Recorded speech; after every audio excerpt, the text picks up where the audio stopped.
Chapter 16, Exercise Prescriptions for Health and Fitness.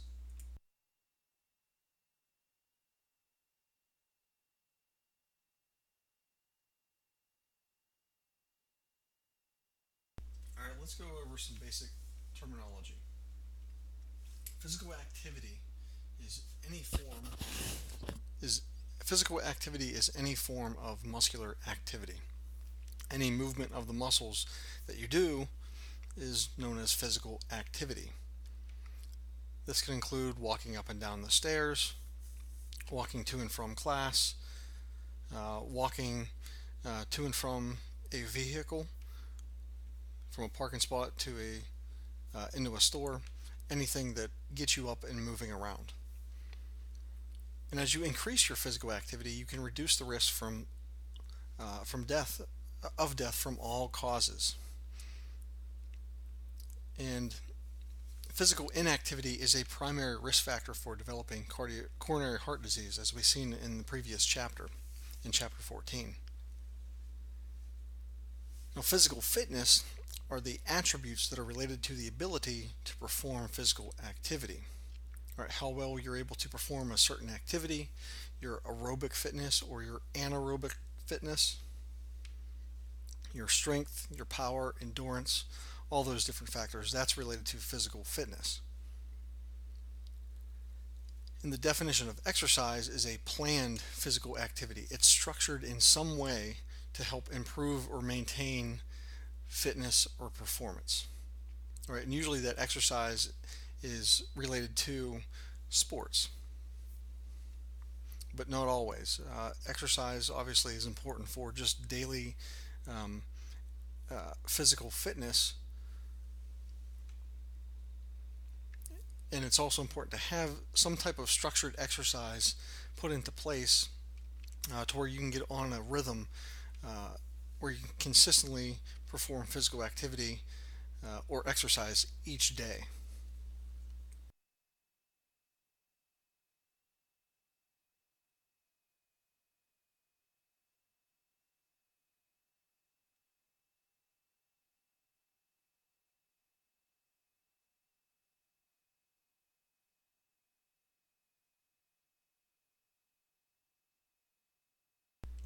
And we can look at exercise as similar to a drug in its dose and its potency, the max effect that it can have, and the intensity of that effect that it has as well.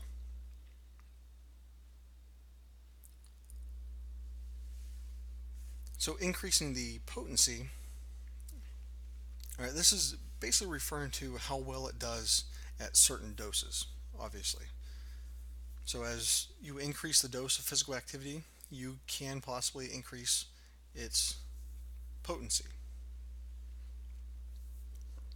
But keep in mind there will be a maximal effect, and usually this is topped off by, in terms of intensity, certain points where you're going to reach your max VO2, your max strength that you can possibly achieve. And a lot of that has to do with your genetics, and we talked about that in previous chapters.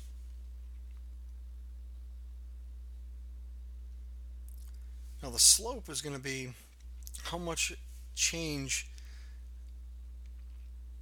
in the effect it has from a change in the dose. All right. So the intensity of the effect versus the dose. All right, and how much that will change for every little amount of dose increase that you give for exercise. And then variability. This slope will vary from individual to individual, and it goes back to the principle of individuality. All of us are built a little bit different. All of us are going to respond a little bit different to even the same exercise. If you put the same people, or if you put a group of people in the same exercise program, they're all going to respond a little bit differently. There's a bunch of different factors, such as genetics, their original starting point, their previous exercise experience, and their previous performance will affect the variability. And then there can also be side effects. One of the side effects of exercise could possibly be risk of injury with that. And maximal effect will be related to a side effect in a way, and we'll get into this a little bit later on, in that the more you work out, 3-4 times a week, that's optimal, and that's usually where your max effect is going to be. And anything more than that, a lot of times you're not going to get any more effect, and in fact, you may actually increase your risk for injury, and it becomes a hindrance on health.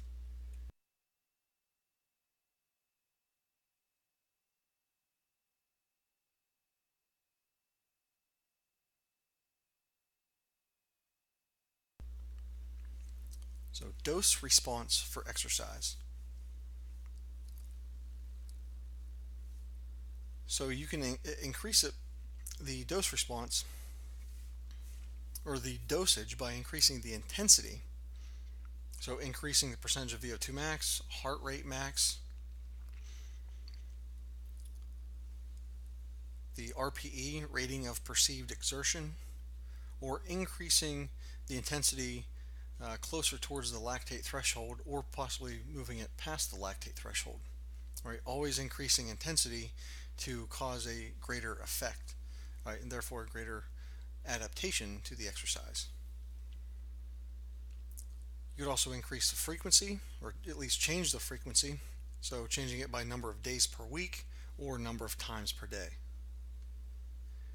And also, another way to change the dose would be duration. So increasing the amount of minutes or hours of exercise per day, amount of kilocalories that are used during each exercise bout, and also the amount of relative kilocalories, so based upon body weight.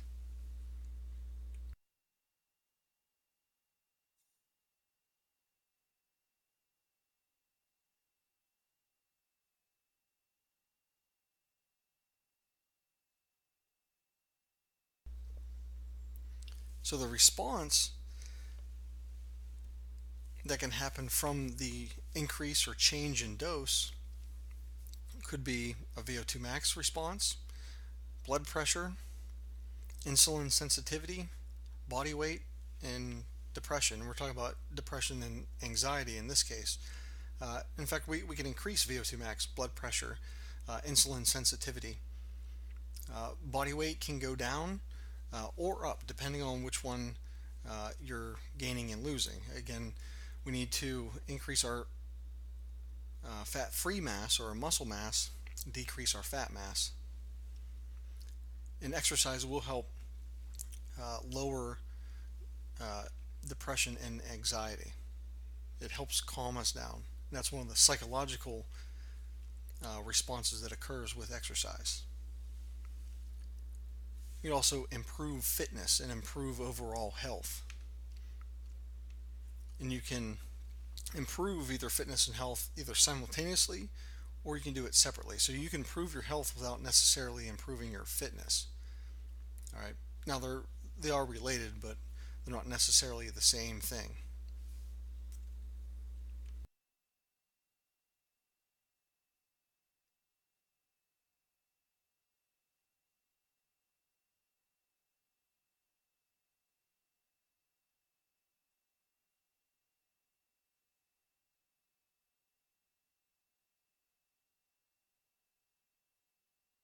Now, some responses are going to be fairly quick and not going to take a lot of exercise to help these adaptations or responses to occur, such as insulin sensitivity and blood pressure. They're going to occur fairly quickly. I mean, around 90 minutes of exercise per week.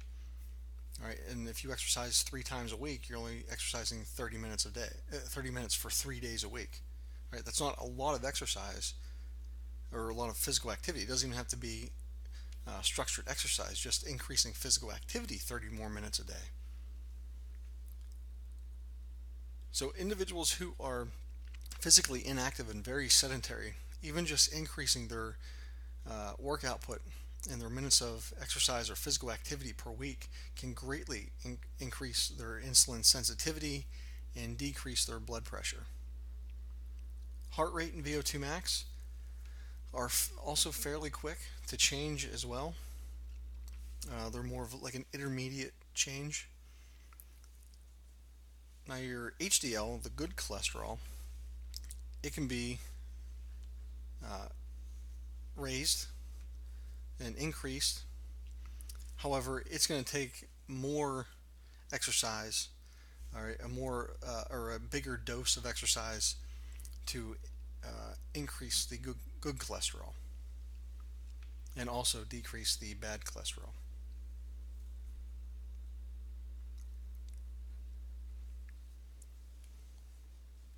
So as you can see, at least in insulin sensitivity and blood pressure, those can be affected by just a relatively low amount of work per week. All right, but those are two big factors in determining risk for developing heart disease. So even just a small amount of physical activity is very beneficial.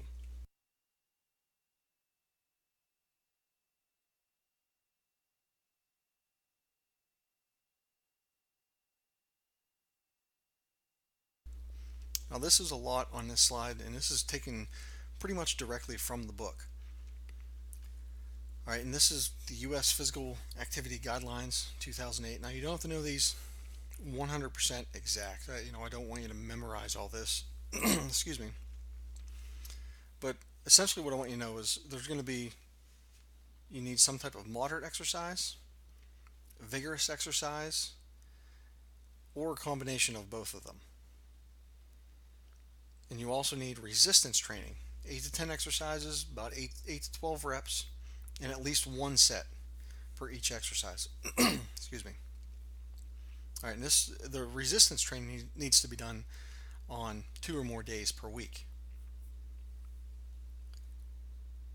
All right, and along with the resistance training, that 8 to 12 reps is a good happy medium. If you go lower than that, it's more in terms of power. You're lifting more for power output. If you go higher than that, it's more of muscular endurance. But this will 8 to 12 studies have shown is a good range for increasing muscle hypertrophy.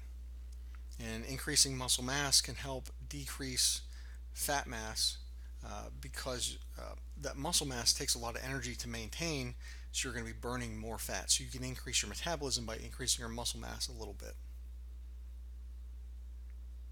Now, these guidelines are very similar to the American College of Sports Medicine guidelines, and in fact, they are really similar, almost exact. And these are usually constantly changing. Back in the 90s, they used to be, I think in the early mid 90s, you needed, a lot of vigorous exercise per day. And in fact, I think it was 60 minutes of vigorous exercise per day. And, you don't necessarily need that now. At least the studies are showing that you don't necessarily need that amount of vigorous exercise per day. All right, and even just moderate intensity exercise is very beneficial.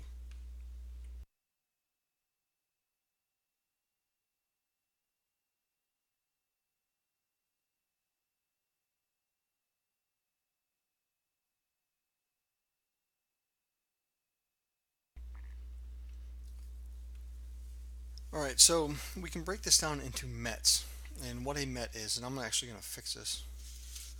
I did not realize that I had it wrong, but a MET is also known as a metabolic e, metabolic equivalent, which equals 3.5 ml per kg per minute. All right, so one MET is 3.5 milliliters for every kilogram of body weight for every minute. So the recommendation, and I messed up again there, sorry about that. So 500 to 1,000 METs or minutes per week. So, and these are related to health related gains, and it's so moderate intensity exercise is approximately 3 to 6 METs. Vigorous exercise is categorized as greater than 6 METs.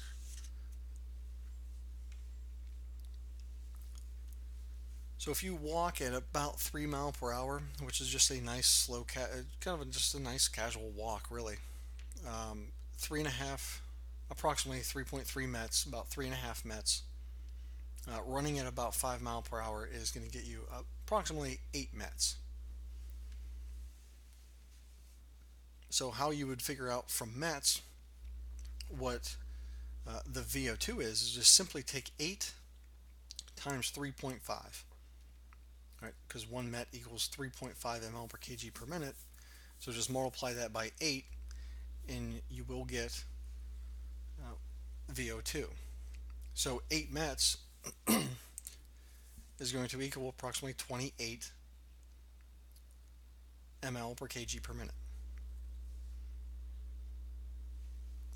So if you exercise at 25 minutes a day for 3 days, you're going to get approximately 600 METs. And how we figured that out is that 5 mile per hour equaled 8 METs. Right, so 8 times 3, 24, times 25, or yeah, 24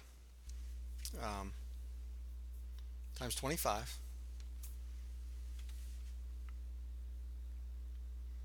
time, and then will get you approximately 600 METs per week. Then you can figure out from there the VO2.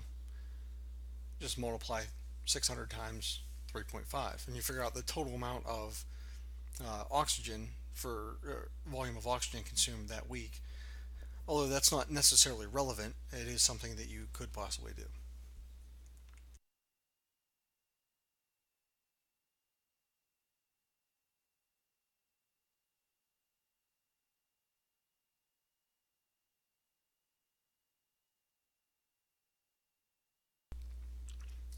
Vigorous exercise versus moderate intensity exercise.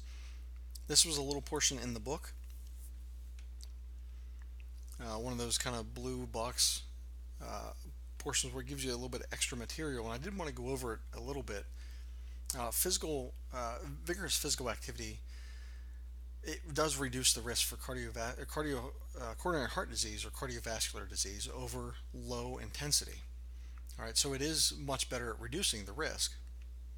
Also reducing the risk for developing hypertension and glucose intolerance or insulin resistance, which hypertension and the development of diabetes can lead to coronary heart disease. And it has a greater impact on the risk factors than does low intensity exercise. So even though low intensity exercise is beneficial, that low to moderate intensity exercise is very beneficial, especially for individuals who are just starting out exercising who were previously sedentary. Vigorous exercise as they progress is greatly beneficial. In fact, studies have shown that people who partake in vigorous exercise on a daily basis, or at least a few times per week, they have less sick leave from work. Now, that moderate intensity exercise, 3 to 6 METs, keep in mind that could possibly be vigorous for someone who is deconditioned or someone who is sedentary and is just starting an exercise program. So, and it goes back to this 3 to 6 METs is going to be equal to about 10 VO2 to approximately around 20 25 or so in terms of VO2 ml per kg per minute, that relative VO2. So if someone is really out of shape and has a low VO2 max, this could actually be considered maybe moderate or moderate to high intensity exercise for them. So you really need to be careful with individuals and maybe not use METs for someone who is starting off. Maybe use something um, like percentage of max heart rate or heart rate reserve, and we'll discuss that in a second. You could just use heart rate overall. You could use VO2. You could actually hook them up to a metabolic cart and use VO2 for that as well.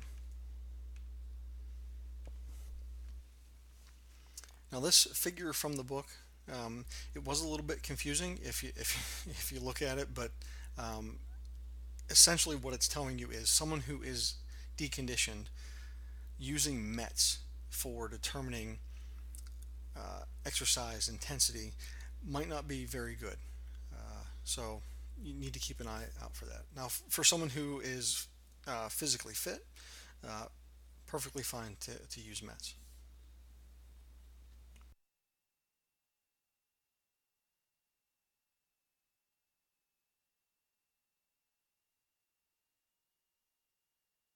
Now, guidelines for improving fitness. First off, when you bring someone in, you need to screen them. Screen them for risk of cardiovascular complications and also the degree of pre-existing cardiac diseases. Any type of either cardiac diseases, pulmonary diseases, if they have asthma, whatever it may be, you need to screen them first and take the necessary precautions, and also develop an exercise program and exercise testing for them for those individuals specifically, and not just give them a regular exercise VO2 max test or an exercise program that a healthy individual would have, because you need to be a little bit more careful with them. Then progression. Now there's two trains of thought here. You can be too little or too much starting off. It's actually best to do too little.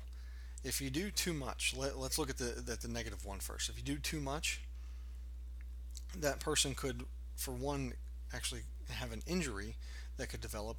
They, they could become really sore because of the delayed onset muscle soreness that occurs as well. Uh, it could just be almost too much for them. It could be too overwhelming. So their psychology, their mental status kind of goes down. They're not really up for the task at hand anymore. So doing too little could actually give them a little bit of taste of what the benefits could be to exercise, but then not giving them enough to get their fill per se. So you could actually keep them coming back and doing the exercises and doing the exercise program instead of uh, dropping out because it was just too much for them. So start with a moderate intensity or a low intensity, depending on where they started at as well. Again, each individual is going to be a little bit different, but at least start at moderate intensity um, and possibly low intensity. Don't start them off vigorous, high intensity exercise. So walking 3 to 4 miles per hour, that's usually perfectly fine. Someone who has previously been sedentary, or at least recently been sedentary. Then you can progress increasing the duration or increasing the intensity. So if they were walking on a treadmill, you could increase the speed or increase the incline as well. All right. If they were on a bicycle, on a stationary bike, you could either increase the speed or increase the resistance on the flywheel. Also warm up, stretch and cool down, and then stretch. So first off, you want to do some type of light exercise before they start, or someone starts exercising. You just don't want to go straight to full on exercise. So just do a light exercise. So if they were going to walk 3 or 4 miles per hour, maybe have them walk, 2 or 2.5 miles per hour. All right, something really light, something that doesn't take a lot of physical activity or a lot of energy expenditure. All right, stretch before and after the actual exercise. So stretch after that warm up exercise. Never stretch a cold muscle. And then also an active cool down. An active cool down being that you're actually moving during the cool down. You're not just sitting there, you're not standing there, you're actually doing something. So if you take the walking on a treadmill, you could decrease the speed. Say if you were up to 4 or 5 mile per hour walking on it, you could bring it back down to maybe 2 and a half mile per hour. That's an active cool down. You're gradually decreasing the blood pressure and the heart rate. You're not just stopping and then it drops. Okay, and that could be dangerous for hypotension, or especially if someone has some type of cardiovascular problems that could really cause problems. Now, one thing I do want to mention here is stretching, static stretching. All right, static stretching is the big one here. Um, a lot of personal trainers and strength and conditioning coaches are starting to go away from static stretching because static stretching has not necessarily been seen to be very beneficial of late. And in fact, it can be a hindrance to physical performance in terms of max force production, but also uh, in an indirect way, it could possibly cause injury. All right, because the say if you take the knee for instance, and if you weaken the muscles around the knee because you static stretched them, if an athlete was to make a cut, say in football, those muscles that normally stabilize the knee could be weakened. Therefore, the knee might give out because they're not strong enough. All right, so in an indirect way, it could actually cause an injury. All right, so you need to keep that in mind and be kind of cautious about stretching, static stretching. There's also dynamic stretching that is beneficial, has been shown to be beneficial. And dynamic stretching is essentially exaggerated movements that mimic the exercise. So if a sprinter was going to warm up, instead of static stretching his hamstrings, he would maybe um, lunge down the track for a little ways. So he's actually doing a movement that's similar to what he'll actually be, or he or she will actually be doing during the event, but at the same time you're stretching the muscles and you're moving them as well. You're not just gradually stretching them to the point where you feel that burn.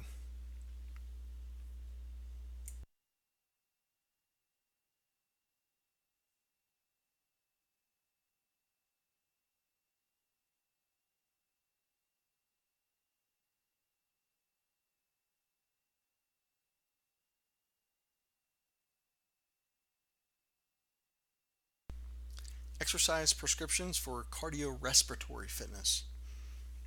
So you need some type of dynamic, large muscle activities. All right, using large muscle groups, and this involves walking, jogging, running, swimming, cycling, rowing, dancing, uh, and there's I'm sure a whole slew of other activities, and a lot of sports will involve these as well. All right, so they're going to be beneficial for cardiorespiratory fitness. All right, moving the entire body, or at least most of the body, not just one or two joints.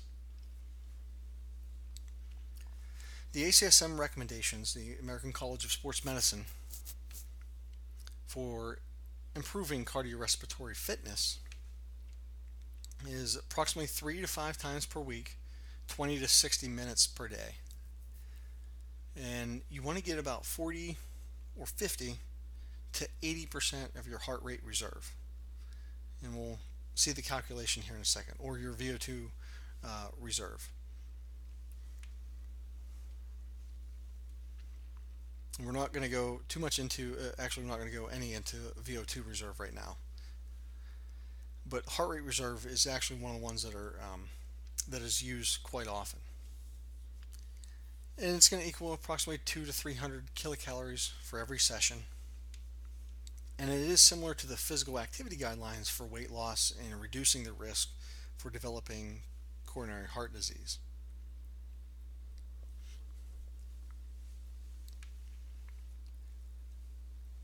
So the frequency should be about 2 to 4 session minimum.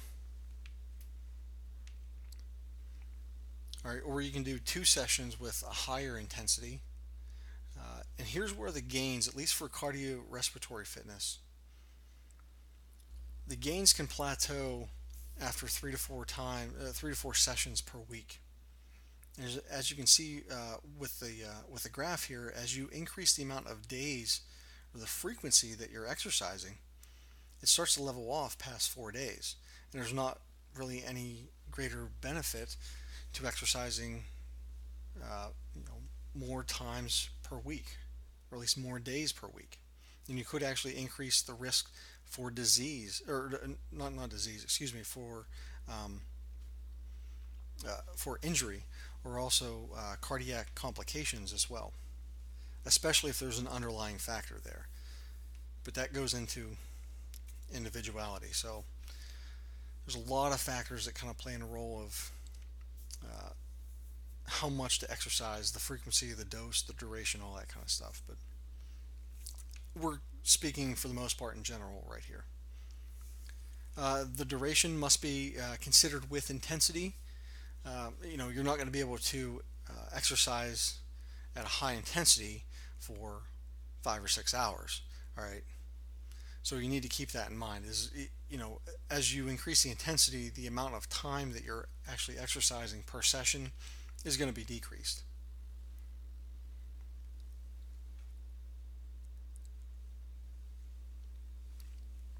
Now, for the intensity, overload is needed to cause a training effect, and we've seen that in previous chapters. We need to increase the intensity or the duration to cause a training effect. But more importantly, the intensity is the key factor here, especially in cardiorespiratory fitness, because then we can increase our lactate threshold and be able to exercise at a higher intensity for a longer period of time, and also increasing our VO2 max. Now, to do this, about 60 to 80% of VO2 max is what you're going to be exercising at, and that's for the most part looked at as a high intensity exercise. Now, that can be lowered with less conditioned individuals, especially if they have some type of underlying condition or risk factor that can cause problems with the heart. And we need to find a target heart rate range.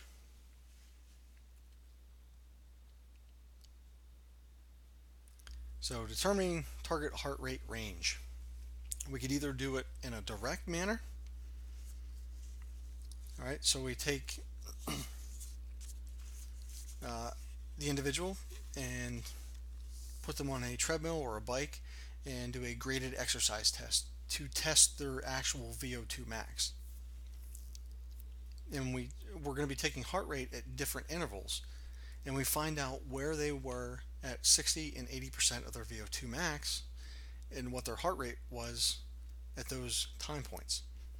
And then we can figure out what their heart rate range would be then, or their target heart rate range. We could also do an indirect method, and this is the most common one.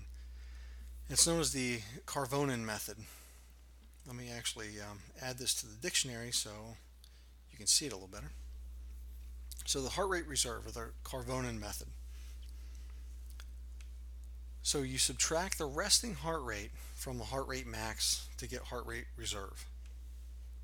Excuse me. Then you calculate 60 to 80% of that heart rate reserve, and you add each of the heart rate reserve to the resting heart rate, and then you're going to get the target heart rate range. If you had so your heart rate max is going to be 220 minus age. So if a 20-year-old individual is going to exercise and you want to figure out their target heart rate range, all right, first you would need to figure out their heart rate reserve. So their heart rate max is going to be 220 minus 20, their age. So you have 200 as their